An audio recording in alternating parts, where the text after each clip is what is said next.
জ্ঞান, বুদ্ধি অথবা বাস্তব অভিজ্ঞতা যে কোনো কিছু অর্জন করার জন্যই আমাদেরকে মূল্য দিতে হয়। যেমন ধরুন, আমরা স্কুলে যখন পড়ালেখা করি বা ইউনিভার্সিটি কলেজে পড়ালেখা করি, আমাদের বেতন দিতে হয়, নিয়মিত যেতে হয়, স্যার ম্যাডামদের কথা নিয়ম করে শুনতে হয়। তেমনি করে বাস্তব জীবনে চলার পথে আমাদের আসলে স্কুল কলেজের থেকে অর্জন করা শিক্ষায় কাজ হয় না।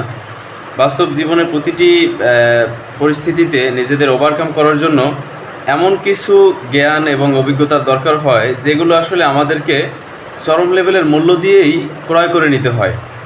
এবং সেই মূল্যটা আসলে টাকা না, সেই মূল্যটা হচ্ছে আমরা যখন নতুন পরিস্থিতির মুখোমুখি হই, সেই নতুন পরিস্থিতিতে ভীতিকর, অস্বস্তিকর এবং কষ্টদায়ক পরিস্থিতির মধ্য দিয়ে আমরা যে ওভারকাম করি, সেই যে আমাদের আত্মবিশ্বাস এবং অভিজ্ঞতা সঞ্চিত হয় এবং একটা মেন্টালিটি সঞ্চিত হয়, ওই ধরনের পরিস্থিতিতে আমরা পরবর্তীতে পড়লে সেটা আর আমাদের পূর্বের মতো কষ্টের মনে হয় না, তখন আমরা খুব সহজেই ওভারকাম করতে পারি। তো এরকম করেই আমাদের জীবনের প্রতিটি ক্ষেত্রেই কিছু না কিছু আসলে শেখার আছে।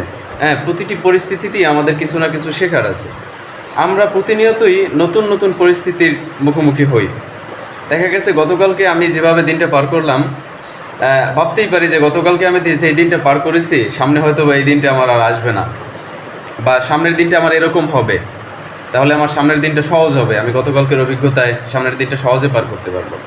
বাট আমরা যখন আবার পরের দিনে আসি, তখন দেখা যায় আমাদের পূর্বের দিনের সব অভিজ্ঞতাই আমার কাজে লাগে না। আমার সাথে নতুন কিছু, এমন কিছু পরিস্থিতি আসছে যেটাকে ওভারকাম করার জন্য আমার নতুন করে চিন্তা করতে হয়। So life is that, like মানে আপনাকে সবসময়ই নতুন পরিস্থিতি, নতুন মানে অনাকাঙ্ক্ষিত কোনো পরিস্থিতির মুখোমুখি হওয়ার জন্য সবসময়ই প্রস্তুত থাকতে হবে। মেন্টালি ধৈর্য এবং সহনশীলতার সাথে সবসময় প্রস্তুত থাকতে হবে যে কোনো পরিস্থিতিতেই আপনাকে শান্ত থাকতে হবে। কারণ আমাদের সব পরিস্থিতিতেই যখন আপনার কাছে মনে হবে যে মানে এখানেই শেষ, সামনে আর কিছু নাই, আমি এখানেই শেষ, এখানেই জীবনের শেষ, বা এখানেই আমার এই কাজটা শেষ, কিন্তু আপনি যদি শান্ত থাকেন, ঠান্ডা মাথায় থাকেন, তখন আপনি বুঝতে পারবেন যে ওই সময়েও আপনার ওই পরিস্থিতি থেকে উত্তরণের জন্য খুব সহজ, যেটা আপনার মাথায় আসতেছিল না, খুব সহজ একটা উপায় আপনার পাশে রয়ে গেছে। সো সবসময় আমাদের জীবনের প্রতিটি ধাপে ধাপে অর্জিত শিক্ষাকে ভুলে না গিয়ে আমরা আবার সময়ের সাথে সাথে ভুলে যাই। রক্তে মাংসে করা মানুষ তো, আদম সন্তান, আদম যেভাবে ভুলে গিয়েছিল, আদম আলাইহিসসালাম, সেভাবে আমরাও ভুলে যাই।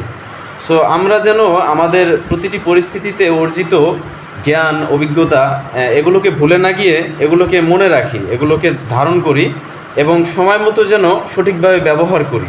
ঠিক আছে? আসসালামু আলাইকুম।